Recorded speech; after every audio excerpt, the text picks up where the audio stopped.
this morning. Okay. I want to bring in now Congressman Adam Schiff of California, the top Democrat on the House Intelligence Committee, also a member of the House Select Committee on Benghazi. Sir, good to have you with us.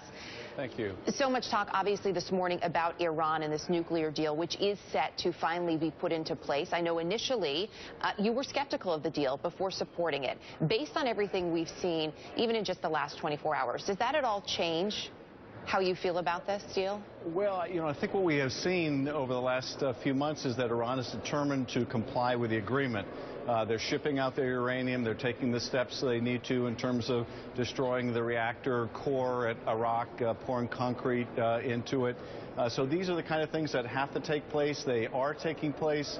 And I think it's clear from the handling of this detention of these sailors that while the IRGC is allowed to be provocative, rattle the saber, the Ayatollah is not letting them go so far as to jeopardize the agreement. And in fact, given the fact that they have followed through on these steps, if they were to try to scuttle the agreement now, they've not gotten the benefit of it in terms of sanctions relief and the unfreezing of the assets. But they have already pushed back their timeline in terms of their nuclear program by shipping all this material out of country. So I think it says a lot about this channel of communications between Kerry and Zarif, but it also says a lot about the top Iranian leadership and their determination to go through with a nuclear deal.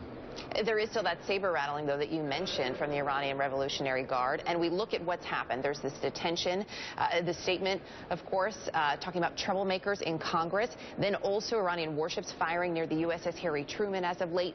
Do any of those, in your mind, constitute some sort of a provocation?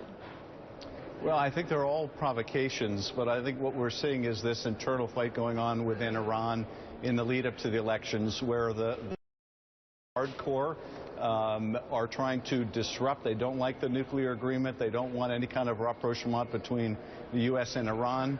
So they're doing what they can to stir things up, to rattle their sabers and do what they can to try to jeopardize any kind of incipient relationship between the two countries. But again, I think the Ayatollah, and he's the decision maker there, is paddling from one side of the canoe and then paddling from the other. He's giving some free rein to the IRGC, but not so much that it would put in doubt this agreement that Rouhani and Zarif have worked so hard on. You were there for the President's State of the Union last night. He did not mention these sailors who were detained at the time last night. Should he have? Well, interestingly enough, and this is one thing that surprised me about the President's speech, he didn't talk much about the Iran agreement at all. In fact, I think it may have had one sentence in the entire speech last night. So I was surprised he didn't devote more time to it. But in terms of the sailors, I think the President's top priority there was not saying anything or doing anything that might jeopardize those sailors. We were already informed that they were to be released. So I think it was important not to say anything, do anything that would jeopardize that release. Congressman Adam Schiff, appreciate your time this morning. Thank you. Thank you.